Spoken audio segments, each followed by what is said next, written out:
What is up, guys? NYK31 here. This is Mutt Regs. This is a glimpse of the roster I have now after I turned over most of my cards and purchased some new ones. Get some new blood. I put together a 3-4 defense, and I'm going to dust off the run and shoot playbook and basically just roll with it. Roll with the punches. If I get edge blitzed and can't block it, I can't block it. Who cares? But, Mutt Regs, just kind of get myself reintroduced with it. I don't really feel comfortable playing the 3-4. I play the 4-3 so much that when I go to a 3-4, especially since it's been a while, it takes a little bit of time for me to get my defensive line and linebacker buttons straight because you have linebackers in the spots where you would usually do defensive line adjustments, and for me sometimes it takes a little bit of time to remember that and get that down. And run and shoot, I can run pretty much in my sleep for the most part. But yeah, if you haven't run a playbook in some time, you gotta shake the rust off. So away we go. He's got this gunslinger Mariota, who's the fastest guy in the field practically. But thankfully he fumbles. So now, basically the way this guy plays defense, he comes out in 2-4-5 nickel and lines up in stock cover two more often than not.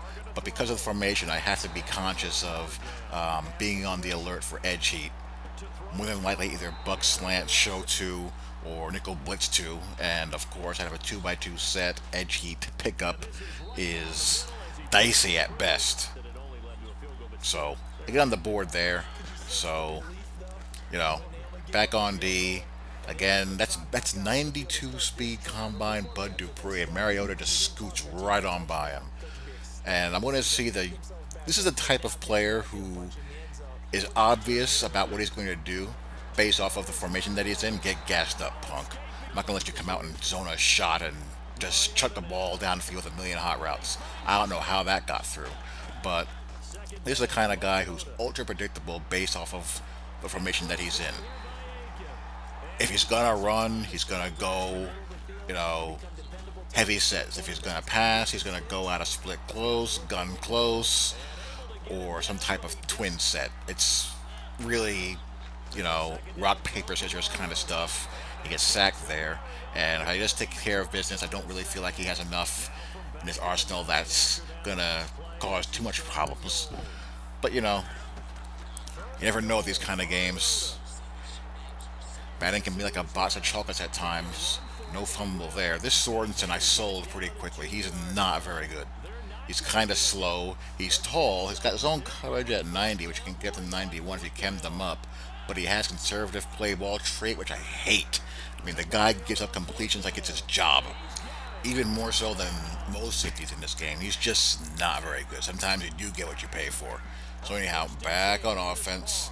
And this is what should happen when you come out in just an absurdly aligned defense. I don't know what he was thinking of that alignment.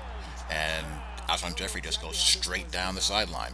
Just badly aligned from the jump, and he paid the price. Sneak in some man coverage here. It kind of confuses him a little bit, and I get the incompletion. We always say a Hail Mary when man coverage actually holds. Here he's going to run the same play again, but he's going to motion the slot. I know he's doing it, but my guy's just too slow, and I get no pass pressure. Combine that with a deep third corner on that side, inexplicably being sucked down by a curl, even though he's an underneath defender to account for that, and that's what happens. That's happened all year on that play. You've all seen it. You've all had it done to you at some point. So, back on O I go. And again, if you're just going to play the stock cover two with an occasional edge blitz with no other adjustments, I'm going to throw for a 90 to 95% completion percentage. You can't do this kind of stuff or play defense this way against people who don't normally beat themselves. Here I have a choice of receivers. Here I either have the switch concept to the left, the back out of the backfield kind of occupied as user backer, and I was able to hit the seam. I just had my choice there. Gonna run some smash switch there. I decided to go to smash, just keep it conservative for the time being. Take what I can get. Run some tempo here. Thomas Rawls is okay. I don't love him, but for what he costs, he's serviceable as far as battle ready backs go on a budget. You could do a lot worse. Here he run commits inside. I run the toss. I don't get caught up. Thankfully, I'm able to, get that in for a touchdown. So 17-14. Here he brings the edge heat. I'm ready for, but look at how low that trajectory is in that pass. That would have been a huge gain on that middle slant. Had the post route behind the shallow cross that he jumped. I go for it on 4th and 4 just out of sheer rage and disgust, and that's what happens. Sometimes it'll happen, especially with Tim Brown, who's not that good of a blocker. But I don't really respect this guy. You're gonna see why. Again, just super obvious here. He's gonna run three straight friggin' tosses. They go nowhere. Again, I mean, just dumb. You're an idiot. I hate these people. I cannot stand these people. 4th and 7. Of course he's going to run play action pass. What else can he run? You have some just dumb people who play this game. Mike, you're just a moron. Now here, you guys tell me if this should be an INT. This ball is going to a triangle.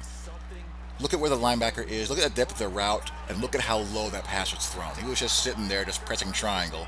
That ball is going to the post, and for whatever reason, again, Carr throws it on a line drive. I should not have had to high point that one.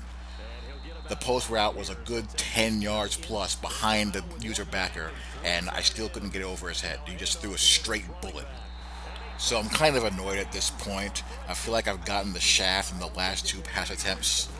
So as a result, I'm behind. And when I get annoyed, I just try to calm myself down by running the ball a little bit and being safe. Going to go back to the bubble. He's misaligned. He brings the edge seat again. No one there. I would have loved to have gotten better blocks there, but Randy Moss is not about that blocking life. We don't pay Randy Moss to block. We pay him to do Randy Moss things. Again, he's in a horribly aligned defense. He's in 4-4, cover 2 invert press. And I'm thinking to myself, if Randy Moss does not get separation here with a speed advantage of +3, I am going to be ticked. Sometimes the game decides you're not going to separate. That time, it did. So I'm back on top, 24-21. And if I don't give up a shot play, I should be fine. Again, I get stuck on Mike Evans there as a user safety. Runs right into a sack. Split close. Play action cross. I'm there. He has nowhere to go. Sack fumble. 31-21. Again, just really predictable. When he's in that formation, I know he's going to either run the wheel post combo to the sole side receiver or that, and he quits. So there we go. Good guys win. Hope you guys enjoyed. Talk to you all later. Peace.